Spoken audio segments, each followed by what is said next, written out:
This is Semana EddyMacks TV, where we bring you story moto from all corners of life.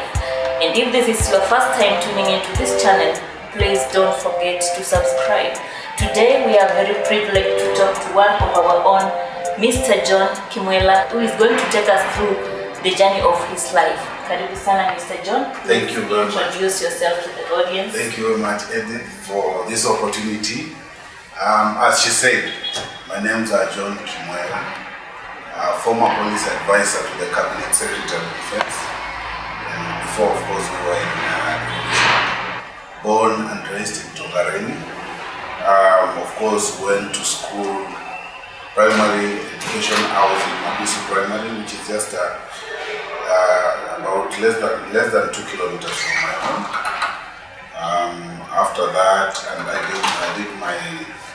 after I did my standard 8, I joined Bungoma secondary school, and then later on moved to Naitiri High School.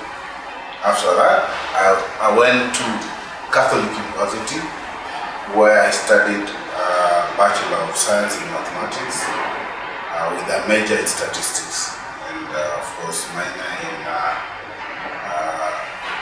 Applied Maths and Computer Science. Okay, thank you. Growing up, you said you've grown from the village. How do you compare life then and now? I must say it's a huge, there's a huge difference between then and now. I'm a typical village actually. I grew up in the village, and I know exactly what it feels like coming from a village where actually even seeing a vehicle run around was a rare thing. I grew up just like any other kid those days, taking care of cattle on the river banks, playing football. Unfortunately, I was not good in football because I was a bit too tiny, and I feared somebody would break my leg, so I didn't go far with football. Athletics, but I was then again too short, too tiny, so could not run very fast. But I had a lot of interest in athletics, just that I could not run. So yeah, I grew up in the village, and I did all that pertains to what an ordinary villager would have done there. Yeah.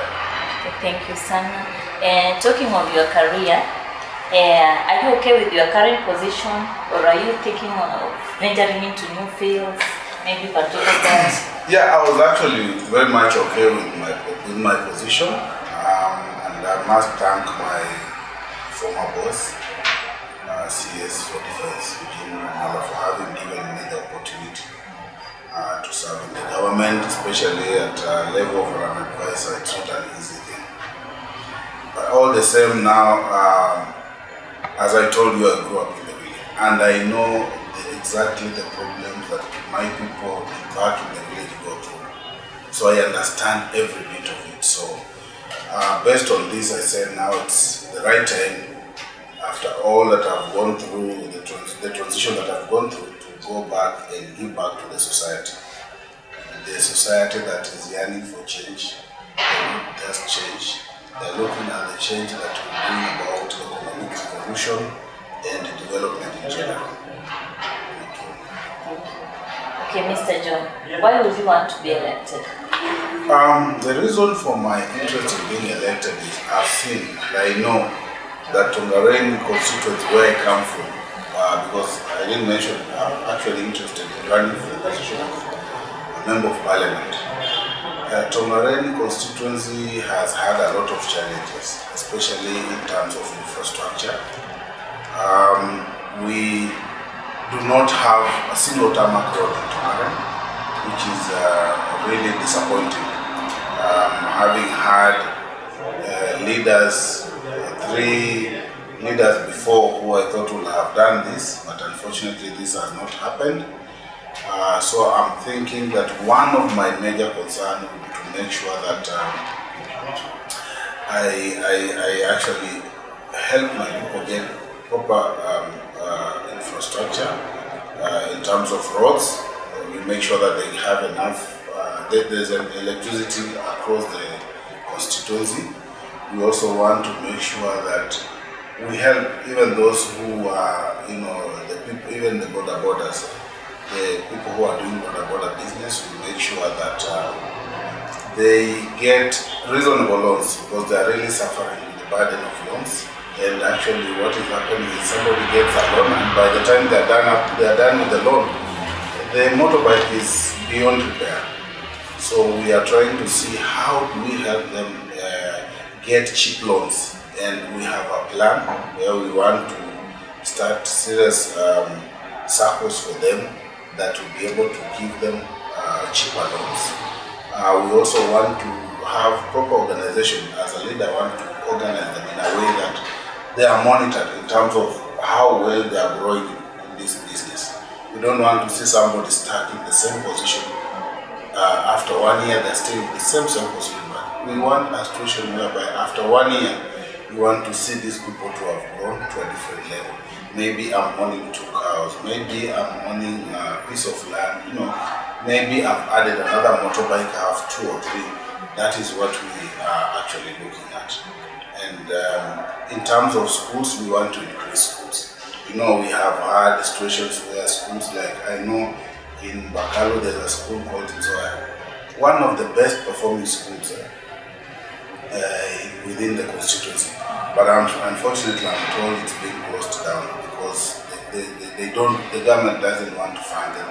And I believe that with CDF, we should be able to increase even schools, have more schools so that we reduce the distance between homes and schools. People are walking even up to 4 kilometers to this date.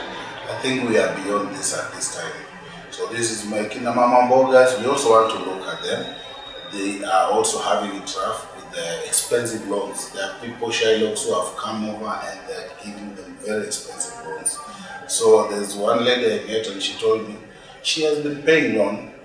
Those she took loans, of course, she's been paying, and everything she gets in a day she pays. So she's not even able to buy, they call it blouse. She's not even able to do that. So we want to make sure that whatever they get, the cheap loans or grants, so that we boost the local economy. And we also want to fight for farmers, so that farming can be can be something that anybody would wish to do. As in, if maize is bought in Matunda at 4,000 per bag, it should be bought at the same price in Tongaren. Rather than somebody giving an excuse that Tongaren, the road is bad, they're going to buy Tongaren at 3,000. So we want to make sure that they gain from farming. We have a factory like now, West Kenya factory. We are looking at making sure that when West Kenya is in Tongaren, 90% of employees must come from Tongaren. We don't want a situation where, like the current situation, where almost all employees are from outside Tongaren. So that means you're not even helping the locals. We can't brag that we have the factory within Tongaren when there's no single benefit from for the local community. So those are among the things that I'm really looking at. Of course, there are so many that I cannot put across at this time. Okay. Okay, asante sana Mheshimiwa. You are saying you are vying for the MP seat at Tongaren constituency. Yes. Okay, what will you do differently that the other MP has not done to Tongaren people? There are several things, and I know I'll do it better. I will create a good working relationship with all the MCAs, and we will be meeting regardless of the party you are from. So we'll be having meetings probably on monthly basis, just to gauge and know how well we are helping our people. As I said, I will make sure that the factory that is within us employs people from within, and also brings more privileges to the people for having the factory within. The relationship that we have with the county government, I want to make use of that relationship, because looking at the current situation, ever since the current government was elected, no single road has ever been done. I'm talking about the county government roads. Nothing has been done. The roads are so impassable. They're in a very pathetic state. My relationship with the governor should be a relationship that helps our people, not a relationship that creates an opportunity for me as an individual to do business in the county government. I also want to see a situation whereby the area that produces a certain product, that is the area that we put a factory that will help them in that particular area. I'll give a good example, like we have a creamery in Webuye, and we know very well that people in Tongaren are the ones who produce a lot of beer. I want a situation where such a factory is in Tongaren and not in Webuye, so that we try and balance the whole constituency. Thank you. So what message do you have to Tongaren people? The message I have for them is, you are my people. I know the problems that you people are going through, and I just want you to come out of the comfort zone and realize that you are being taken for a ride, and realize that you need a leader who will work for you and not who are there for survival. So for me, I don't think I intend to stay in the position of a member of parliament for long, because leadership I should mentor other leaders and make sure that within a certain short period of time I've achieved what I should have achieved, and then I hand over to somebody else to continue with the same thing. Yeah. Thank you, Sana Mheshimiwa. Yeah, maybe you have something more that we don't know about you. You can let us know. In terms of leadership, this is not the first time. As a student, I was a student leader. I was a secretary general in a student organization. And I was elected with the students from across. So I know what leadership entails, what leadership is all about. And also they should know that when our people were having it rough with the floods, I tried the much I could and discussed with the government. And that's why relief food was sent. In some areas I know logistics was a bit tricky. Not all people who are supposed to benefited, but I know in future we will make sure that everyone benefits. Okay. And I think people should know that I'm a very ordinary person. I know I grew up in the village. People should not imagine that maybe I was born in Nairobi. No, I came to Nairobi to learn, and I got my job, and now I've worked here, and of course I'm also a business person. Yeah, and I just want to work for them. I'm not interested in doing business with the constituency now. Okay. Yeah. And your closing remarks? I just want to tell my people, it's high time that you looked at the leadership differently, and I'm willing to offer that the change that you desire. The real change from a real change. Yeah, thank you. Thank you so much, Mheshimiwa, for your time.